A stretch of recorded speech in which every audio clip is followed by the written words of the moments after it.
Supreme court का जो आदेश आया है और उस पे जो क्रीमी लेयर और वर्गीकरण के खिलाफ जो दलित और आदिवासी समाज के लोग लगातार जो है वो प्रदर्शन कर रहे हैं, नाराज़गी दिखा रहे हैं और पिछले दिनों भारत बंद भी हुआ था जो कि सफल रहा। जी क्या कुछ मामला है आपके हिसाब से? जी बिल्कुल, अपने अधिकारों के लिए लड़ना हर किसी के लिए वाजिब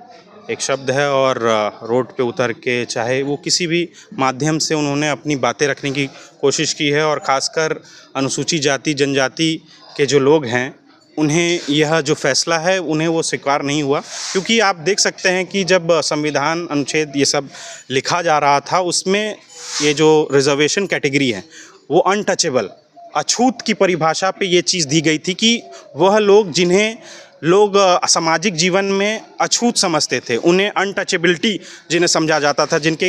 हाथों से गिलास का पानी नहीं, जिनके परछाई पड़ जाने से लोग अपने आप को शुद्धिकरण करने के लिए पहुंच जाते थे गंगा स्नान करने के लिए। तो मेरा मानना है कि वैसे लोग आज भी आज़ादी के कुल आज 78 साल हुए हैं और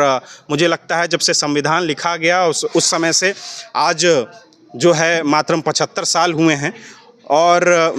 जिस तरह से लोगों की भावना प्रकट हुई और ये बताने का प्रयास हुआ कि हम लोग को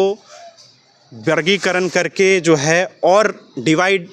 करने का काम किया जा रहा है, यानी आपस में लड़ाने की जो भी बात हुई हो, इस फैसले से लोगों की मंशा जो है, लोगों की भावनाओं को ठेस पहुंचा है। और इसमें जो कार्यक्रम हमारे समाज के अनुसूचित जनजाति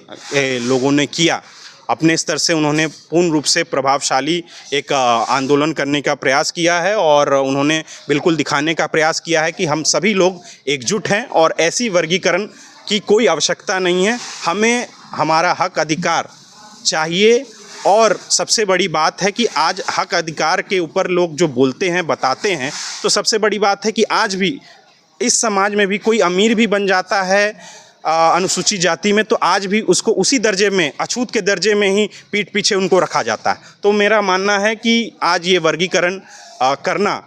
इतना उचित नहीं था। इसके ऊपर और जब है आर्थिक आधार पे या सोशल आधार पे हर वर्गीकरण में देखा जाना चाहिए। अंतिम और अहम सवाल आपसे, राजद के आप युवा तेज तर्रार नेता है और बोचहा के आप विधायक हैं,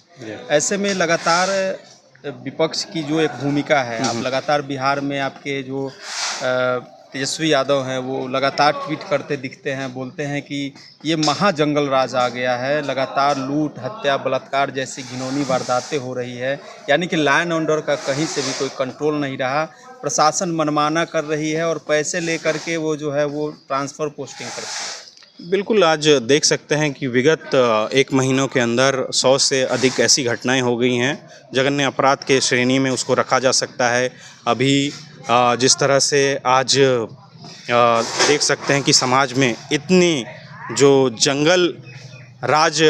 सुशासन बाबू कहते थे कि भाई जंगल राज था, जंगल राज, तो उनके शासन में कौन सा मंगल राज चल रहा है? आप अपने आप को एक उपाधि दे देते हैं, वो अलग बात है, लेकिन आज जो बिहार में जो ये कार्य हो रहे हैं, इतने जघन्य अपराध हो रहे हैं, इसके पीछे कहीं ना कहीं राज्य सरकार और पुलिस प्रशासन की नाकामी हमें दिखती है और ऐसी वारदातों को तह तक जाने की ज़रूरत है। मनगढ़ंत कहानियाँ बना करके उसको निष्पादन करने की ज़रूरत नहीं, क्योंकि सामाजिक घटनाएं जब होती हैं, समाज के बीच में हत्याएं और ऐसी चोरी चकारी बातें होती हैं, तो उस पर प्रशासन को अमल करना चाहिए। उस बातों को, उस बिंदुवार को वहाँ के जो लोग हैं,